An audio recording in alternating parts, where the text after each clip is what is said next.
Hey guys, welcome to Vitriol Reviews. My name's Tyler. Today I'm going to be reviewing and giving my thoughts on The Lion, the Witch, and the Wardrobe by C.S. Lewis. I decided to read these books next because I just finished reading the Harry Potter series, which is also a 7-book series, also a children's fantasy series, so I just thought it would be interesting to have that compare and contrast right after each other. Now, why I decided to go with what's supposed to be book 2 first is because this was actually the first published book in the series. And I'm big on publication order when it comes to series. Just as a general example, just one general example would be the Star Wars series. If you watch the prequel trilogy to Star Wars, you're probably going to miss out on quite a bit, on top of spoiling the twist that's in the original trilogy.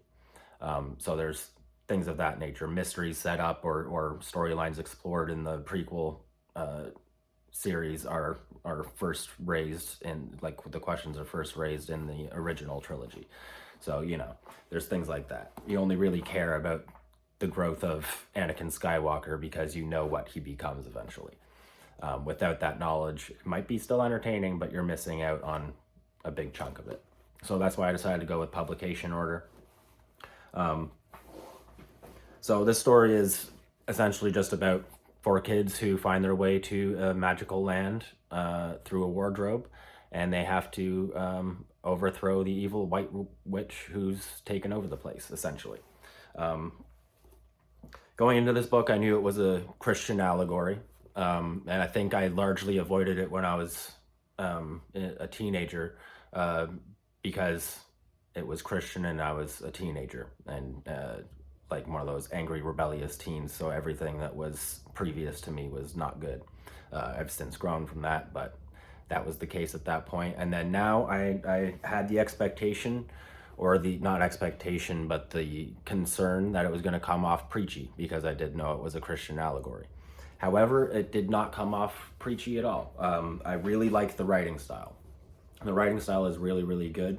He does a good job painting a picture. He has a good narrative voice. It has personality.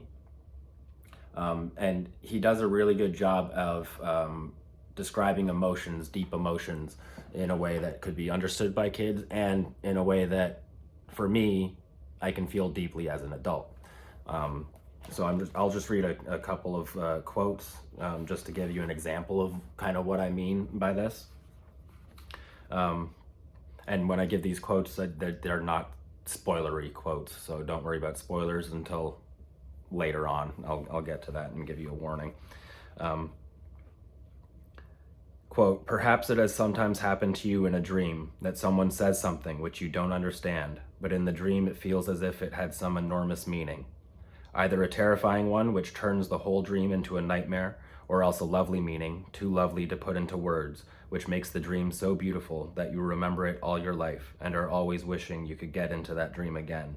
It was like that now." See, I just find that to be a very beautiful and poetic way of putting that, in a way that everybody can enjoy. This whole, like, it's for kids is a argument for bad books being given to children, and it's not good, because this is a children's book and this does not talk down to children, and it's enjoyable for everyone. Another example. In this example, there is names, so I'll be replacing those names to avoid the spoilers. Quote, "I hope no one who reads this book has been quite as miserable as they were that night. But if you have been, you've been up all night and cried till you've no more tears left in you, you will know that there comes in the end a sort of quietness. You feel as if nothing was ever going to happen again." I mean, that's a pretty powerful description of deep sorrow. Let me just read that again. "I hope no one who reads this book has been quite as miserable as they were that night. But if you have been, if you've been up all night and cried till you have no more tears left in you, you will know that there comes in the end a sort of quietness. You feel as if nothing was ever going to happen again." Now, I've been in exactly that position in my life. I've been in those deep, dark places where you cry yourself to sleep at night, essentially. But then there is that stillness, that silence, that quietness that follows, and that's just beautifully written, and it really pulls you into the emotion of the situation, despite the book being told from like a storyteller type of perspective instead of being like in the characters' heads all the time. And he's able to do it very wonderfully, and it's extremely impressive. Now the plot. The plot is heavily a Christian allegory, and quite frankly, I love it. It's actually really good. It's well done. It doesn't come off preachy at all. The story is enjoyable. It's a fun ride. The characters are great. There's a lot of moral lessons in here, like a lot. I have a bunch of notes of stuff that I'm just not going to bother talking about because there's just too much things to go over if I really wanted to. Like there's things about live and let live, or in my own terminology, mind your own business. There's lessons about temptation. There's a lot of stuff in here to pull out of. So characters. I actually really like the characters. Again, there's not like, they're not super deep, but the story isn't trying to be that at all. It's clearly trying to tell this bigger story, but regardless, the characters are still deeper than certain other characters that I've experienced. The way he's able to portray the character Aslan is exactly the way he's supposed to be portrayed. Like it actually comes across the way he's supposed to come across, and very clearly and very well. And there's a lot of parallels with the kids and spiritual experience and such that I will get into in the spoilery section. Is there anything else I want to go over before I get into that? No, not particularly. Just again, it's got a lot of good moral lessons in this story. There's things in there about expressing yourself emotionally and allowing others to be able to do the same and express affection and love for each other. There's a lot of really good stuff in here. If you have kids who are reading or just getting into reading, this is actually a really good series. I really enjoy this a lot, even as an adult. I'm 32 years old and I got a lot out of this. It spoke to me in a lot of ways that I guess we'll get into more in the spoilery section. But yeah, all in all, I really enjoyed this book. I highly recommend this book. Yeah, Lion, Witch, and the Wardrobe. So I'll get into some spoilery or more spoilery type stuff just to allow myself to kind of free flow and talk about whatever. So I'll start with the characters, I guess. I found a lot of parallels to spiritual experience throughout this book, not just to Christian spiritual experience, but to spiritual experience in general, from all walks. The four kids are pretty interesting. Like Lucy is the first one to experience Narnia, and she has a direct experience of Narnia. She comes off to me as the very Gnostic type character, as in, not Gnostic as in one who experiences gnosis, who experiences a direct experience of the numinous or the divine or the ineffable. And she experiences it and then comes back and tells everybody else about her story. And the other kids don't believe any of it. Edmund gets really rude about it. But Peter and Susan eventually turn around once they go and talk to the professor. And the professor seems to represent higher wisdom and logic and reason and that sort of thing. And he basically tells them, like, look, has Lucy ever lied to you? No? Then maybe you should at least trust what she has to say. She's never lied to you. She's never been one to make things up, and she's never shown any signs of being insane. So he suggests to take her word for it. And so Peter and Susan become very much like believers, people who have faith, right? Lucy has had a direct experience of the divine or of the numinous or supernatural or what have you, and the other two now have a faith in it based off of what the professor has said. And Edmund remains very skeptical throughout the thing, even when he enters Narnia himself, he then goes down the wrong path. He then gets tempted by, of all things, Turkish delights. I mean, who wouldn't be if it's sitting in the snow? I used to eat Turkish delights if they were frozen when my grandpa was around. And so Edmund is the one who denies. He's the denier, and he ends up going down this wrong path. And there's a lot of parallels on his path with, drug addiction and such.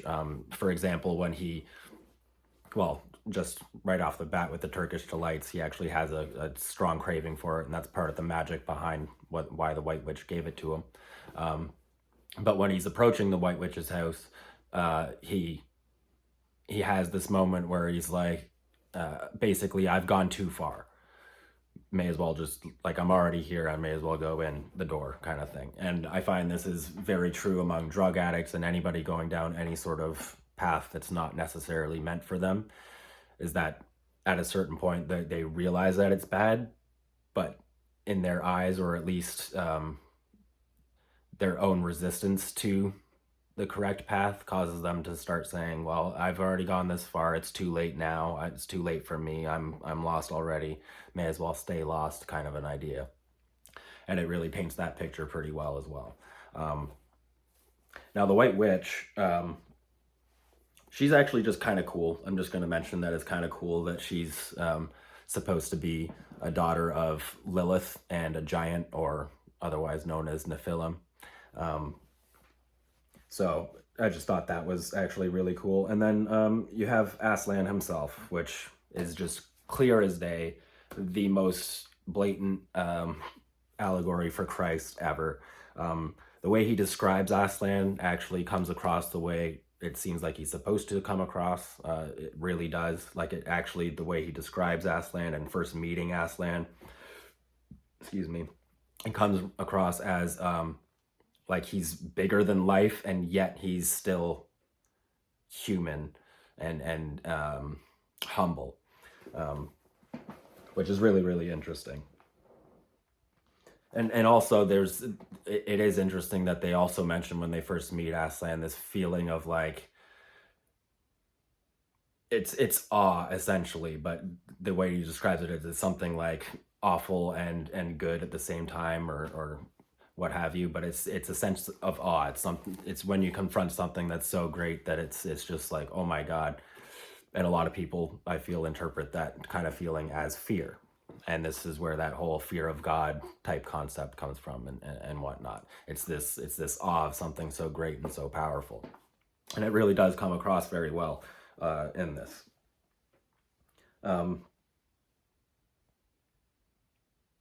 So just finally, I'll just go, well, just a little bit more about the Aslan connection with Christ. I mean, he dies, he's resurrected. There's like a doubting Thomas type moment where he licks Lucy or Susan's forehead to prove that he is actually physically resurrected. He goes about and turns all the statues back into people, which is very reminiscent of the raising of the dead kind of idea. There's clearly a solar god connection. He comes from the east. He's a lion, which is a very solar symbol. There's a lot of stuff about the rising sun involving him. He's the king of the jungle, being a lion, and Jesus is the king of the Jews.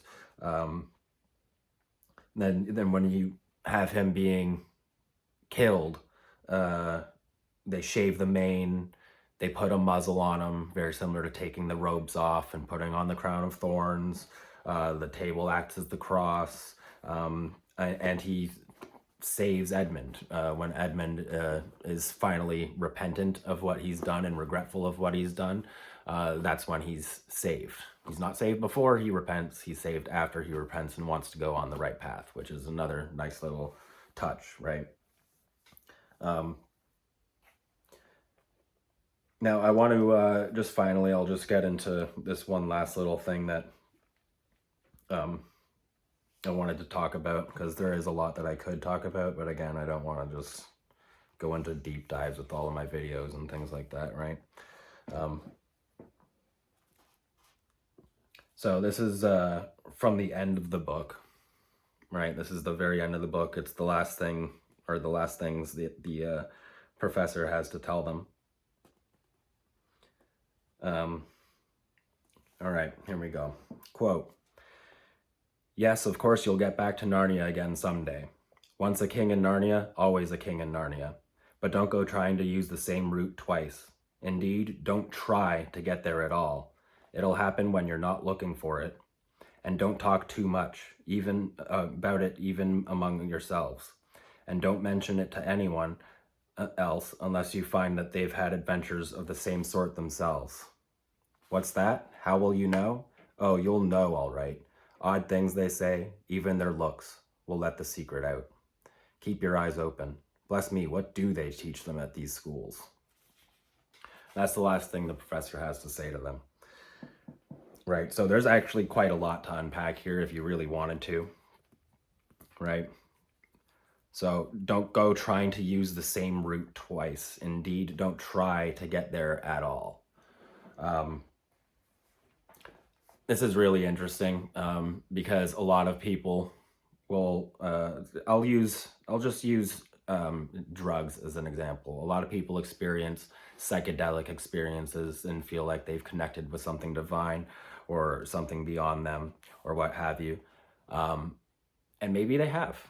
But then what they do is they continue to use that same route to get there. And then they end up in very bad situations of, either mental health issues or addiction issues or what have you, right?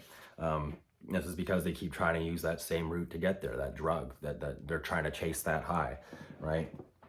But really, you get there through silence. You don't try to get there at all. It'll happen when you're not looking for it. It happens in the silence. It happens when you still your body, you still your mind, you still your emotions, you just still yourself. That's when it happens. When you still everything that you think of as self and you touch that true self, that's how you get there. And then this silence idea is continued throughout in a different way. And don't talk too much about it, even among yourselves, and don't mention it to anyone else unless you find that they've had adventures of the same sort themselves. Now, this is for a few different reasons. Again, this is all about silence. One of the powers of the Sphinx is to keep silent. Silence is a big part of meditation, stilling the mind, stilling the body, stilling the emotions, these sorts of things. And then it's also important to realize who you're talking to. There's a famous phrase, pearls before swine, throwing pearls before swine. You don't want to be doing that. It ends up tainting what it is that you've experienced or what it is that you're trying to express when people who are unprepared or unknowledgeable get a hold of it. It can lead to ridicule, which isn't really exactly a good reason to not do it, but that is an example of why you might want to keep silence. Keeping silence can also just be related to creative processes. For me personally, anytime I've had an idea for something creative to do, like a story idea or something like that, if I speak it out loud before it's had time to gestate in the womb of my mind, it gets aborted. It gets killed off by the virus of modernity. Speaking of virus of modernity, I would actually like to, in relation to this, not talking to people about things over much, I would like to quote from Craig Williams. He's where I got that term virus of modernity from. I'm going to quote from Entering the Desert, Pilgrimage into the Hinterlands of the Soul by Craig Williams. This is an Anathema Publishing book. I will leave a link to the book down in the comments or in the description to the actual publishing house. If they're a Canadian publishing company, if you live outside of Canada and you're interested in it, there are other stores that sell it. I think their website has a list of those stores. Like I believe Watkins Books in the UK sells it, for example. just in case you don't want to or can't afford to pay for shipping or anything like that, if it does interest you. And I'll also leave an interview with Craig Williams, the writer, about the book, and a short little video by Anathema Publishing that goes through what the book actually is.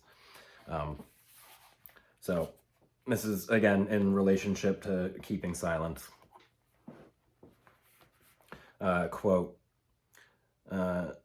devotees should make great efforts to minimize the use of sacred words and phrases in everyday conversation and avoid using sacred ideas in humorous expressions.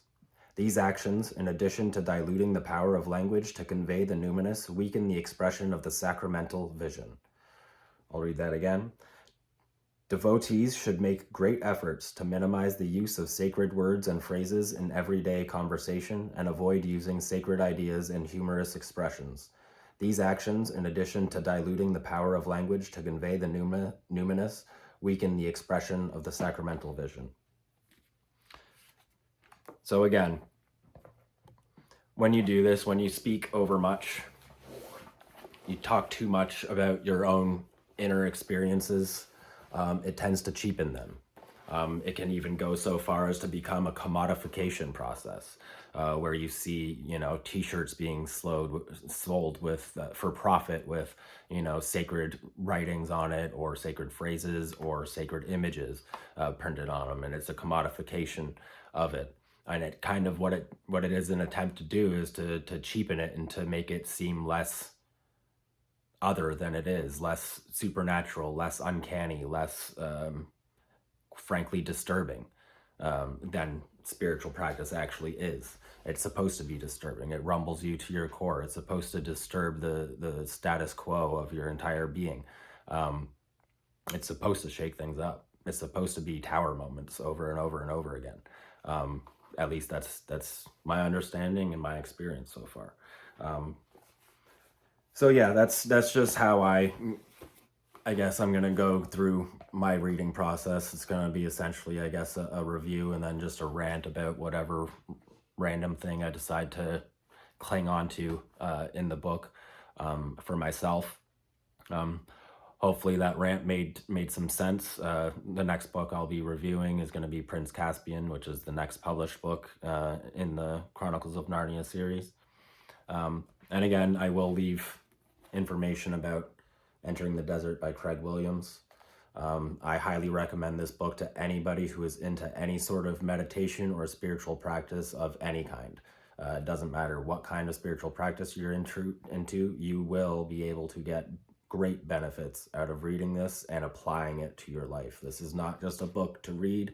This is a book of practical application, and it's a living text. Every time you approach it, you will grow, and it will grow with you, seemingly. It's quite uncanny. So yeah, I guess that's it. Thanks for watching. Let me know what you think. Bye.